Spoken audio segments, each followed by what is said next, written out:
এনটিভির সকল দর্শকরা আমাদের জন্য অনেক বিশেষ এবং এনটিভির দর্শকদের জন্য আমরা সাজিয়ে থাকি আমাদের বিশেষ আয়োজনগুলো বিশেষ মানুষদের সঙ্গে নিয়ে, এবং আজকেই সেরকম একটি আয়োজন আমরা করছি। আমি নাবিলা হাজির হয়ে গিয়েছি আপনাদের সামনে, এবং যাকে নিয়ে আমরা আজকে এই আয়োজন সাজিয়েছি তার সম্পর্কে বলতে গেলে আসলে তার নামের আগে অনেকগুলো বিশেষণ আসলে যোগ করাই যায়, কিন্তু আমি শুধু একটি বিশেষণ যোগ করব, একটি কথাই বলবো যেই কথাটি আসলে আমাদের আজকের এই আয়োজনের নাম, the legend. And he is the legend Alamgir আজকে রয়েছেন আমাদের সঙ্গে। স্বাগত জানাচ্ছি আপনাকে আমাদের আয়োজনে। কেমন আছেন? ভালো।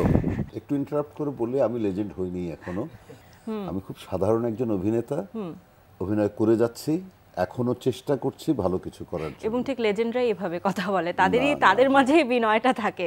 সিথি সাহা রয়েছে আমাদের সঙ্গে এবং মুহিন রয়েছে, তারা গাইবে আপনার পছন্দের গান, আপনি যে গানগুলো শুনতে চান। আমাকে পুরোনো দিনের গান শোনাবে বা আমার অভিনীত, এটা তোমাদের হাতে ছেড়ে দিলাম, তোমরা যেটা শোনাবে সেটা আমি শুনবো। তাহলে মুহিন? আমার নিজেরও এখন ভয় লাগছে স্যারকে সামনে পেয়ে, কারণ ছোটবেলাতে আমাদের তো মানে জন্মেরও আগে থেকে স্যার ফিল্ম করছেন, তো সেই ক্ষেত্রে বলবো যে আমার বাবা মা বা তারাও তার অনেক ভক্ত।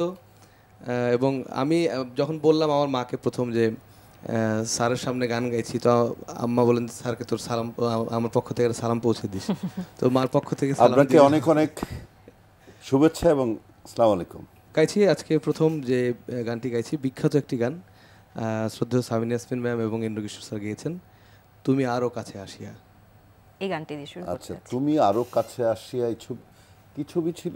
ছবিটার নাম বোধহয় পিতা মাতা সন্তান, আমার মনে হয় পিতা মাতা সন্তান। ছবির ডাইরেক্টর ছিল এ.জে. মিন্টু। আর এই গানটাতে আমাদেরকে অভিনয় করেছিল, ডান্স ডাইরেক্টর ছিল প্রয়াত ডান্স ডাইরেক্টর আমির হোসেন বাবু। গানটি সম্পর্কে আমরা আরো শুনবো, আপনার স্মৃতিগুলো শুনবো। গানটা আগে শুনে আসি তাহলে মুহিন। ঠিক আছে।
Thank you Mohin. Amin, thank you Sithi. মানে আমার তো ভীষণ ভালো লাগছিল এবং আপনাকেও দেখছিলাম যে আপনি গুনগুন করছিলেন। অনেক বছর আগের গান এটা। ধরেন যেদিন গানের শুটিং আপনি করতে যাবেন সেদিন আসলে একটা রোমান্টিক গান, একটা রোমান্টিক মানসিকতা নিয়ে যেতে হয়, মানে কোন মাইন্ড ফ্রেম নিয়ে আপনি সেদিন শুটিং করেন এবং সেই শুটিংটা করতে কেমন লাগে যখন আপনি একটা গানের শুটিং করেন? সমস্ত আর্টিস্ট যারা আছে সবাই তো অভিনয় যেটা করছে, গানের অভিনয় করুক, ডায়লগের অভিনয় যেখানেই করুক, বেসিক কিন্তু একটা ইমোশন কাজ করে। যখন আমার রোমান্টিক গান করতে যাব সকাল থেকে কিন্তু গাড়িতে পুরোনো দিনের রোমান্টিক গান গাইতে গাইতে যাচ্ছি। আবার যখন আমার ছবিতে কোনো একটি খুব দুঃখের সিকোয়েন্স, আমি কিন্তু পুরোনো দিনের দুঃখের গানগুলো একা একা বসে বসে সেটের কোনায় বসে বসে গাইতাম। যখন শর্ট দিতে ডাকতো গিয়ে শর্টটা দিয়ে আবার চুপ করে এসে ওই গানটাই গাইতাম। সো আমি আমার টোটাল অভিনয়ের ইমোশনটা কন্ট্রোল করতাম গান দিয়ে। বাহ। তো গানের কথা যেহেতু হচ্ছে, পেছনের দিনগুলোতে ফেরত যাচ্ছে, আমার একটি পছন্দের গান আছে, সেই গানটি আমি আপনার হয়ে রিকোয়েস্ট করি। সেটা হচ্ছে আগুনের দিন শেষ হবে একদিন। সেই খুব বিখ্যাত একটি গান, খুব পছন্দের একটি গান। 2000 পরবর্তী মনে হয় আপনার একটা দিকের ওই সময়ের 99 বা 2000, তখন টেপ রেকর্ডার ছিল। গানটি যখন রিলিজ হলো, আমরা যখন ক্যাসেটে পেলাম, তো সেই সময় আমার মনে আছে গানটা বারবার শুনতাম, তো মা খুব বকা দিত, তুই এই গান কেন ঘুরে ঘুরে শুনছিস, তুই এত বয়স, এতটুকু বয়স, তুই কেন প্রেমের গান শুনছিস? তো খুব মজা করতাম ওই সময়। তো আমার খুব পছন্দের একটা গান স্যার। হ্যাঁ, এই গানটা আমারও খুব পছন্দ, খুবই সুন্দর গান। শুনি।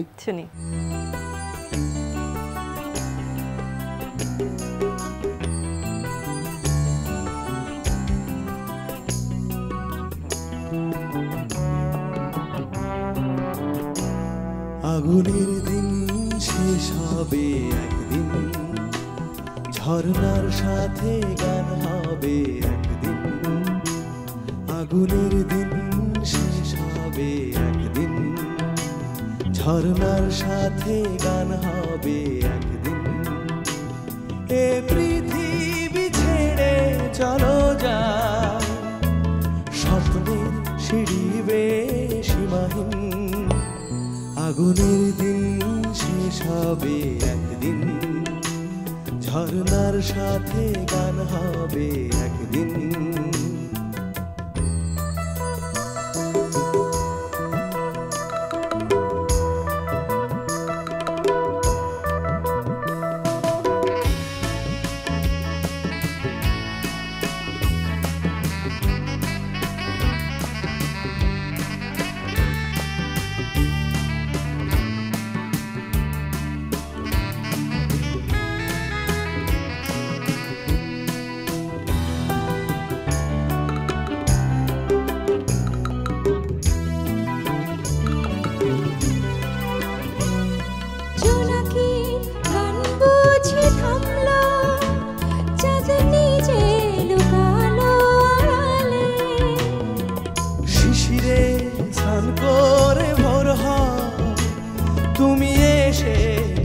হাত বাড়ালে এ ভুবন যেন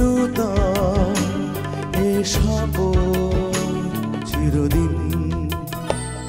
আগুনের দিন শেষ হবে একদিন, ঝর্ণার সাথে গান হবে একদিন। আগুনের দিন শেষ হবে একদিন, ঝর্ণার সাথে গান হবে একদিন। এ পৃথিবী ছেড়ে চলো যাই, স্বপ্নের সিঁড়ি বেয়ে সীমাহীন। আগুনের দিন শেষ হবে একদিন, ঝর্ণার সাথে গান হবে একদিন। আগুনের দিন শেষ হবে একদিন, ঝর্ণার সাথে গান হবে একদিন। বাহ, খুবই মিষ্টি একটা গান এবং ভিডিওটাও অসাধারণ। জয়প্রদার সঙ্গে আপনি আছেন। গানটা শুটিং কোথায় হয়েছিল? এই গানটার শুটিং হয়েছিল কলকাতায়, টেকনিশিয়ান স্টুডিওতে। আর গানটি পিকচারাইজ করেছিল যে ডান্স ডাইরেক্টর, উনি বম্বের ছিলেন, ওর নাম ছিল Kamal or Kamal, something like that. নামটা ভুলে গেছি। আর এই ছবিটার পরিচালক ছিল কিন্তু প্রসেনজিৎ। আচ্ছা, তা আপনি তো গান আপনার পরিবারেও গানের সেই চর্চাটা সবসময় রয়েছে, আপনি নিজেও নিজের ফিল্মে নিজের গানে প্লেব্যাক করেছেন? আসলে আমি বুঝে গান করতাম না, কারণ আমি কিন্তু গান শিখিনি কোনোদিন। আচ্ছা, আমি গেয়ে দেই, কি করে গাই তাও জানি না। এবারে আরেকটা গান হয়ে যাক মহিন। হোক, অবশ্যই। এবার যে গানটি গাইছি এটিও খুব বিখ্যাত গান, কারণ স্যারের তো আমরা যখন গানের লিস্ট করতে গেলাম তখন কিন্তু বিপদে আছে যে কোন গানটা থেকে কোন গানটা পিক করবো, একের পর এক গান সুপারহিট সেই সময়। এটি খুব বিখ্যাত একটি গান, গেয়েছেন শ্রদ্ধেয় কনক চাপা আপা এবং খালেদ হোসেন মিলু ভাই। লিখিনি প্রেমের চিঠি দেইনি গোলাপ।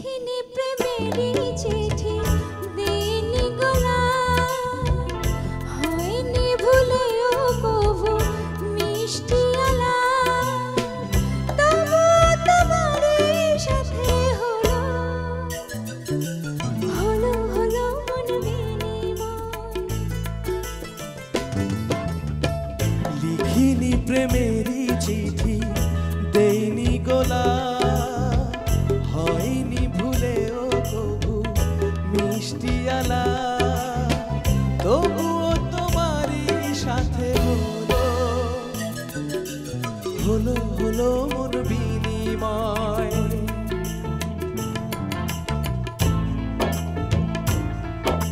মনে কি পড়ে সেদিন তুমি কাছে থেকে ছিলে কত দূরে, সেই স্মৃতি মনে কি পড়ে? প্রথম যেদিন সেই দেখেছি তোমায়, কাছে কি বা দূরে ভাবিনি, তুমি ছাড়া কিছু দেখিনি। তবুও তোমারই সাথে হলো হলো হলো মন বিনিময়।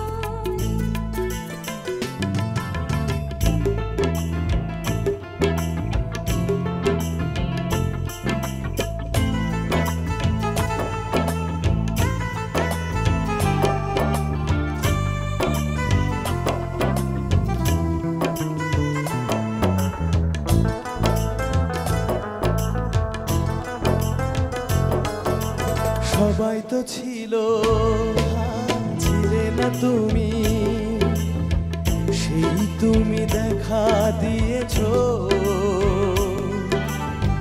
তুমি তো আমারই হয়েছো। জানো না তুমি তোমাকে আমি রেখেছি কত না যতনে, রেখেছি মনের কোণে। লিখিনি প্রেমেরই চিঠি দেইনি গোলাপ, হয়নি ভুলেও কভু মিষ্টি আলাপ, তবুও তোমারই সাথে হলো হলো হলো মন বিনিময়, হলো হলো মন বিনিময়, হলো হলো মন বিনিময়। হলো হলো মন বিনিময়, হলো হলো মন বিনিময়। বাহ, ভালো, খুব সুন্দর। Thank you. এবং এত মেলোডিয়াস গানগুলো আপনার প্রত্যেকটা সিনেমার গানই এত সুন্দর, খুবই মেলোডিয়াস। সাধারণত আমাদের দেশে একটি সিস্টেম আছে সব শিল্পীদের জন্যই, সেটা যে গানটা আগে আগে যখন লিপটা আসবে প্রম্পট করে দেয়, তারপর ওরা লিপটা মেলায়। কিন্তু আমি গান মুখস্থ না করে কোনোদিন অ্যাক্টিং করতাম না, বাহ, আমি মুখস্থ করে নিতাম। কারণ গানটা আমি খুব মানে ইয়ে হয়ে যেতাম যে কি রে আরেকজন কানের কাছে বলে দিচ্ছে গানটা। আমি যার জন্য গানটা আগে থেকে মুখস্থ করে নিতাম, অ্যাক্টিং করতে সুবিধা হতো। নিজেই গান গাচ্ছি, ব্যাপারটা তাই। এবং আরও একটি গান এই মুহূর্তে শুনি, আমাদের আজকের আয়োজনে মনে হয় শেষ গান হতে যাবে। কোন গুড। গান? এটিও খুব বিখ্যাত একটি গান। গানটির শিরোনাম হচ্ছে একবার যদি জানতাম আমি অন্তর ও কোথায় মাই থাকে। গড, গানটি বিখ্যাত গেয়েছেন গানটা, হ্যাঁ। খুবই আমারও দুজন প্রিয় মানুষ বলবো। আমরা সবসময় যাদের গান শুনি, সাবিনা আন্টি এবং এন্ড্রু কিশোরদা।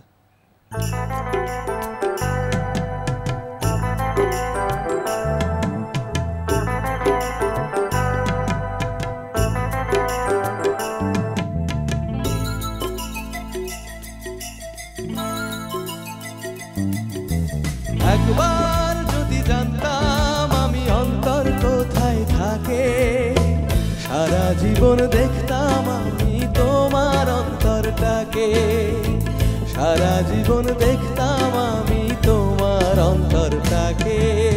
একবার যদি জানতাম আমি অন্তর কোথায় থাকে, সারা জীবন দেখতাম আমি তোমার অন্তরটাকে, সারা জীবন দেখতাম আমি তোমার অন্তরটাকে।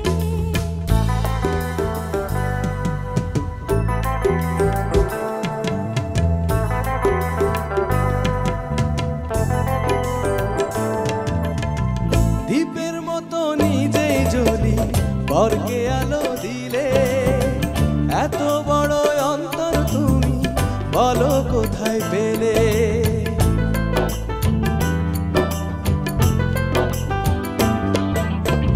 চাঁদের আলো চাঁদের নয় গো, সূর্য থেকে পাওয়া, আমার মাঝে যত আলো সবই তোমার দেয়া।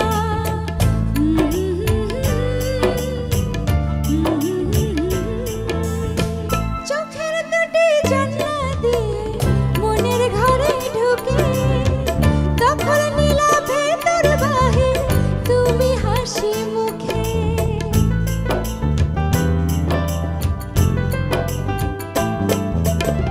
যেদিন থেকে বসত করো তুমি আমার বুকে, নতুন একটা ভুবন পেলাম আমি সেদিন থেকে।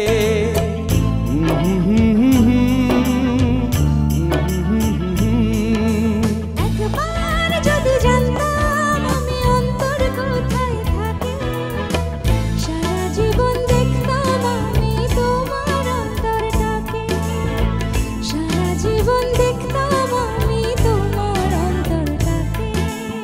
একবার যদি জানতাম আমি অন্তর কোথায় থাকে, সারা জীবন দেখতাম আমি তোমার অন্তরটাকে, সারা জীবন দেখতাম আমি তোমার অন্তরটাকে।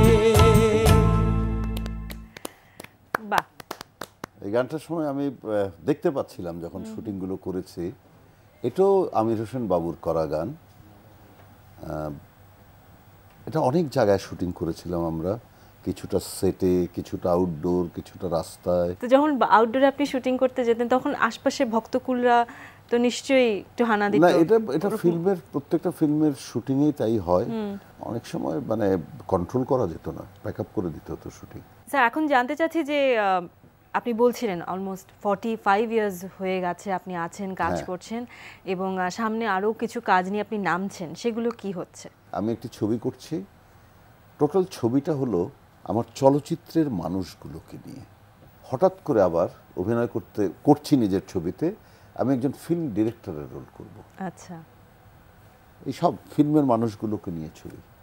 অনেক অনেক শুভকামনা। খুবই ভালো লাগলো যে আপনি একটি চমৎকার ফিল্ম নিয়ে সামনে আসছেন। আমরা সবাই অপেক্ষায় রয়েছে এবং এরকমই চমৎকার কাজ আসলে আমরা পেয়ে যেতে চাই আমাদের লেজেন্ডারি সকল শিল্পীদের কাছ থেকে, মানুষদের কাছ থেকে। অনেক অনেক ধন্যবাদ স্যার, আপনি এসেছেন। আপনার কেমন লাগলো আপনার পুরনো আমার দিনের খুব গান? ভালো লাগলো গানগুলো শুনতে। তোমাদের দুজনকে অনেক অনেক ধন্যবাদ।